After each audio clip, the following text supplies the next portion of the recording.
kelompok 3 mata kuliah perkembangan peserta didik dengan NPM 20 10 63 10 60 186 dari Universitas Singapura Bangsa Karawang. Di sini saya akan menjelaskan materi tentang pertumbuhan fisik.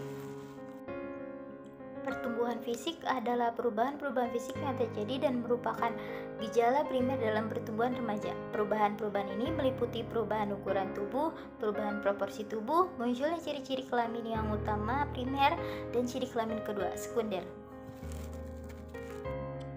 Penyebab pertumbuhan fisik pada remaja adalah karena ada dua kelenjar yang menjadi aktif bekerja dalam sistem endokrin. Kelenjar pituitari yang terletak di dasar otak mengeluarkan dua macam hormon yang diduga erat hubungannya dengan perubahan pada masa remaja.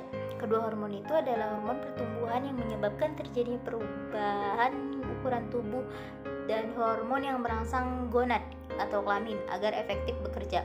Menjelang saat remaja dimulai, kedua hormon ini sudah mulai diproduksi dan pada saat remaja semakin banyak dihasilkan. Seluruh proses ini dikendalikan oleh perubahan yang terjadi dalam kelenjar endokrin. Kelenjar ini diaktifkan oleh rangsangan yang dilakukan kelenjar hipotalamus, yaitu kelenjar yang dikenal sebagai kelenjar untuk merangsang pertumbuhan pada saat remaja dan terletak pada otak. Meskipun kelenjar gonad atau kelenjar kelamin sudah ada dan aktif seorang dilahirkan, namun kelenjar ini seolah-olah tidur dan baru akan aktif setelah diaktifkan oleh hormon gonadotropik dari kelenjar pituitari pada waktu anak memasuki tahap remaja. Segera setelah mencapai kematangan alat kelamin, maka hormon gonad akan menghentikan aktivitas hormon pertumbuhan. Dengan demikian, pertumbuhan fisik akan terhenti. Keseimbangan yang tepat yang tercipta antara kelenjar pituitari dan gonad menimbulkan perkembangan fisik yang tepat pula. Selama masa remaja, seluruh tubuh mengalami perubahan baik di bagian luar maupun di bagian dalam tubuh, baik pertumbuhan struktur maupun fungsinya. Pada kenyataannya, hampir semua bagian tubuh perubahannya mengikuti irama yang tetap, sehingga waktu kejadiannya dapat diperkirakan sebelumnya. Perubahan tersebut tampak jelas sekali bagian pertama masa remaja. Dalam masa remaja, perubahan yang terjadi sangat mencolok dan jelas sehingga dapat mengganggu keseimbangan yang sebelumnya terbentuk. Perilaku mereka mendadak menjadi sulit diduga dan seringkali cenderung melawan norma sosial yang berlaku. Oleh karena itu, masa ini seringkali dinamakan masa negatif. Pada saat irama pertumbuhan sudah sedikit lambat dan perubahan tubuhnya telah sempurna, maka akan terjadi keseimbangan kembali. Meskipun pengaruh pubertas terhadap anak-anak remaja berbeda-beda, cara mereka melampiaskan gangguan terhadap keseimbangan tampaknya sama. Beberapa bentuk pelampiasan yang mudah dilihat adalah mudah tersinggung, tidak dapat diikuti jalan pemikirannya ataupun perasaannya, ada kecenderungan menarik diri dari keluarga atau teman, lebih senang menyendiri, menentang kewenangan orang tua dan guru, sangat mendambakan kemandirian, sangat kritis terhadap orang lain, tidak suka melakukan tugas di rumah ataupun di sekolah, dan sangat tampak bahwa dirinya tidak bahagia. Assalamualaikum warahmatullahi wabarakatuh. Selamat siang, saya Salma Nizar Fasadila. Di sini saya akan menjelaskan materi unit 6 yaitu perkembangan intelek, perkembangan sosial, perkembangan bahasa, dan bakat khusus. Yang pertama, perkembangan intelek. Intelek adalah kecakapan mental yang menggambarkan kemampuan berpikir. Banyak definisi tentang inteligensi. Namun, makna inteligensi dapat diartikan sebagai kemampuan seseorang dalam berpikir dan bertindak. Kemampuan berpikir atau inteligensi diukur dengan tes tingkat inteligensi berpengaruh terhadap banyak aspek. Jadi, perkembangan intelek adalah kemampuan untuk memperoleh berbagai informasi, berpikir abstrak, menalar, dan bertindak secara efisien serta efektif. Maka dengan itu individu mempunyai kemampuan untuk belajar dan meningkatkan potensi kecerdasan yang dimiliki. Berdasarkan nilai IQ atau kecerdasannya, anak dapat dikategorikan menjadi 6 kelompok, yaitu yang pertama 1, 70 ke bawah, anak mengalami kelainan mental. Yang kedua, 71 sampai 85, anak di bawah normal atau bodoh. ketiga 86 sampai 115 anak yang normal. Keempat 116 sampai 130 anak yang di atas normal atau pandai. Kelima 131 sampai 145 anak yang superior atau cerdas. Dan yang keenam 145 ke atas anak jenius atau istimewa.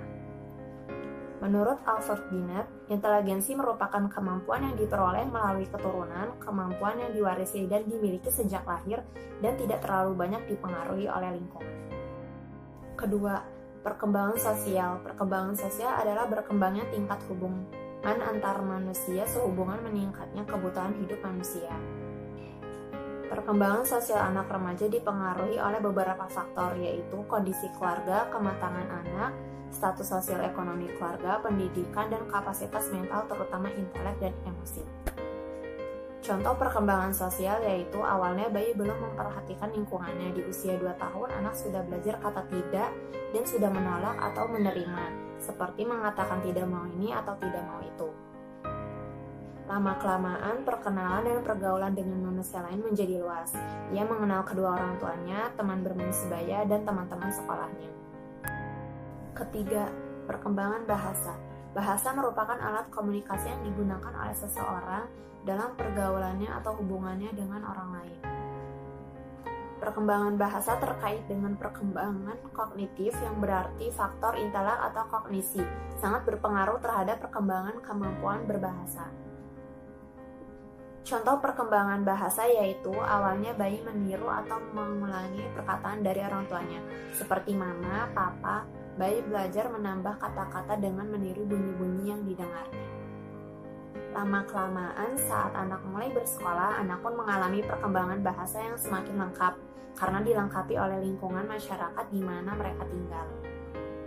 Jadi, perkembangan bahasa adalah meningkatnya kemampuan pengasahan alat berkomunikasi, baik alat komunikasi dengan cara lisan, tertulis, maupun penggunaan tanda-tanda dan isyarat. Dan yang terakhir ada bakat khusus. Bakat dapat diartikan sebagai kemampuan bawaan yang merupakan potensi atau potential ability yang masih perlu dikembangkan atau dilatih.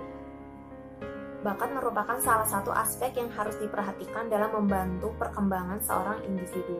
Bakat adalah sifat atau kemampuan potensial yang dimiliki seseorang dan akan berkembang dengan amat baik jika mendapat rangsangannya yang tepat. Contoh bakat khusus yaitu seperti melukis, menggambar, olahraga, seni musik, seni suara, seni tari, dan sebagainya. Assalamualaikum warahmatullahi wabarakatuh. Nama saya Safiana Fitiana dari program Studi Pendidikan Bahasa Inggris. Di sini saya akan menjelaskan perkembangan emosi. Perbuatan atau perilaku kita sehari-hari pada umumnya disertai oleh perasaan-perasaan tertentu seperti senang, cinta, marah, takut, cemas, dan benci disebut warna afektif. Warna afektif ini kadang-kadang kuta, kadang-kadang lemah, dan kadang-kadang tidak jelas dan samar-samar.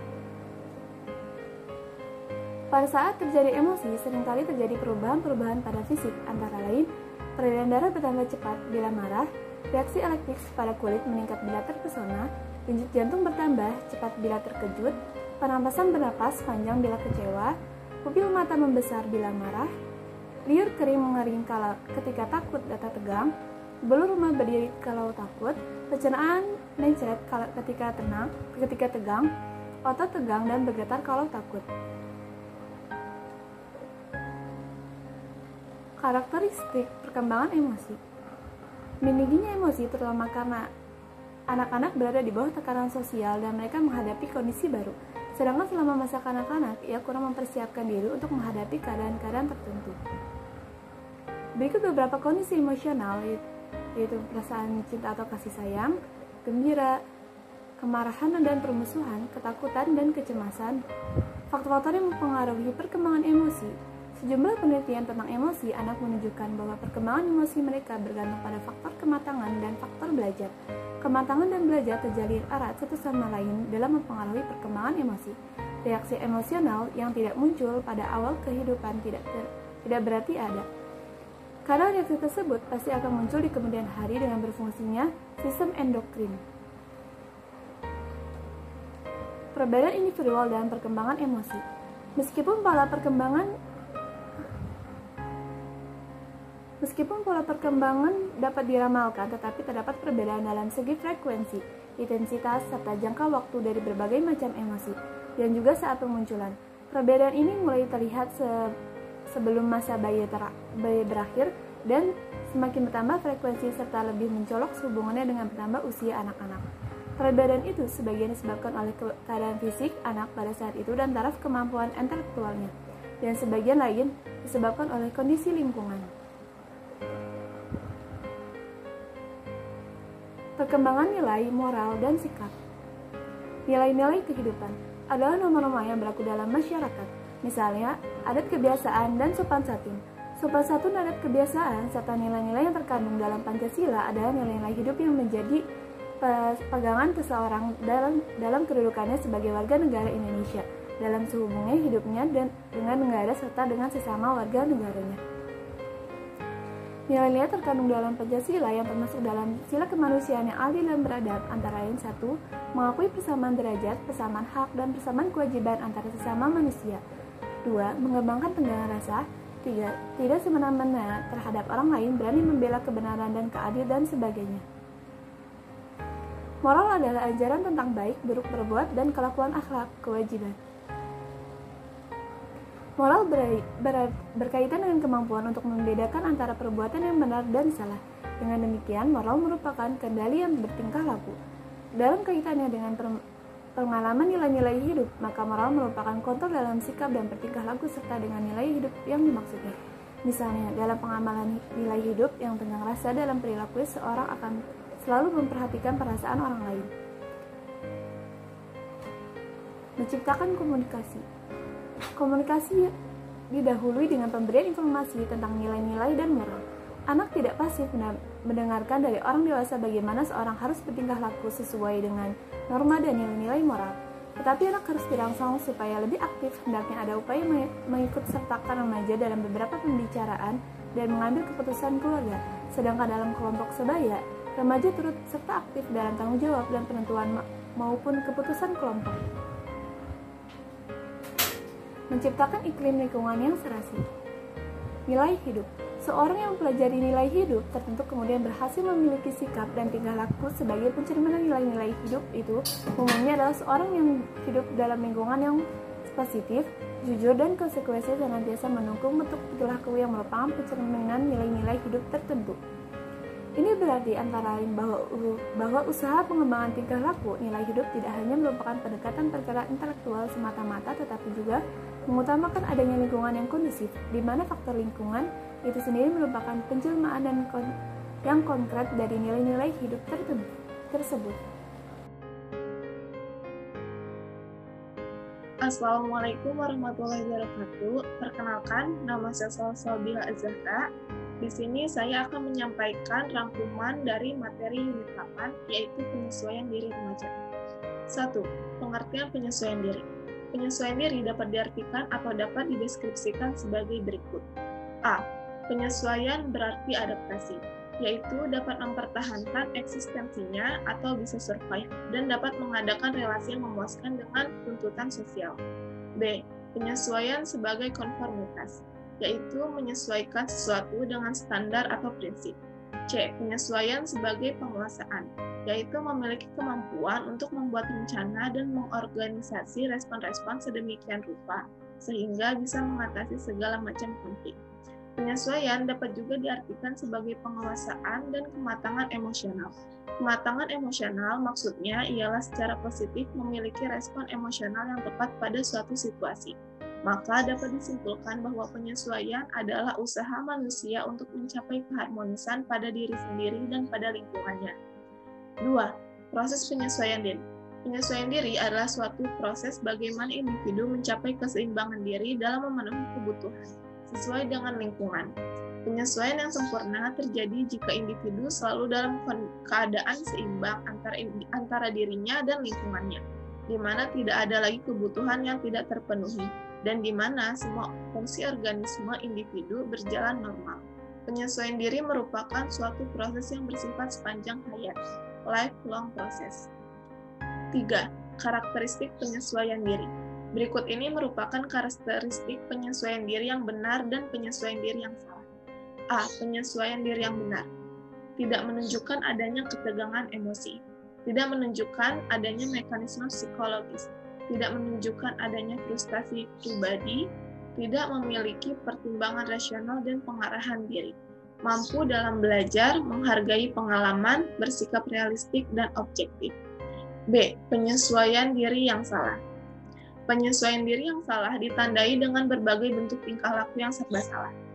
Tidak terarah, emosional, sikap yang realistik, agresif, dan sebagainya. Ada 3 bentuk reaksi dalam penyesuaian diri yang salah, yaitu reaksi bertahan, reaksi menyerang, dan reaksi melarikan diri. 4. Faktor-faktor yang mempengaruhi proses penyesuaian diri. A. Kondisi fisik. Contohnya, keturunan, konstitusi fisik, susunan saraf, kelenjar, sistem otot, kesehatan, penyakit, dan lain-lain. B. Perkembangan dan kematangan. Contohnya, kematangan intelektual, sosial, moral, dan emosional. C. Penentu psikologis. Contohnya, pengalaman, belajarnya, pengkondisian, frustasi, dan konflik. D. Kondisi lingkungan. Contohnya, keluarga dan lingkungan sosial. Dan yang terakhir, E. Penentu kultural. Contohnya, agama. 5. Upaya dapat dilakukan untuk memperlancar proses penyesuaian diri remaja di sekolah. 1. Menciptakan situasi sekolah yang dapat menimbulkan rasa betah. 2. Menciptakan suasana belajar mengajar yang menyenangkan. 3. Usaha memahami anak didik secara menyeluruh. 4. Menggunakan metode dan alat mengajar yang menimbulkan gairah belajar. 5. Menggunakan prosedur evaluasi yang dapat memperbesar indikasi belajar. 6. Ruang kelas yang memenuhi syarat-syarat kesehatan. 7. Tata tertib yang jelas dan dipahami para murid. 8. Teladan dan para guru dalam segala segi pendidikan. 9. Kerjasama dan saling pengertian dari para guru. 10. Pelaksanaan program bimbingan dan penyuluhan. 11. Situasi kepemimpinan yang saling pengertian dan penuh tanggung jawab. 12. Hubungan yang baik antara sekolah dengan orang tua siswa.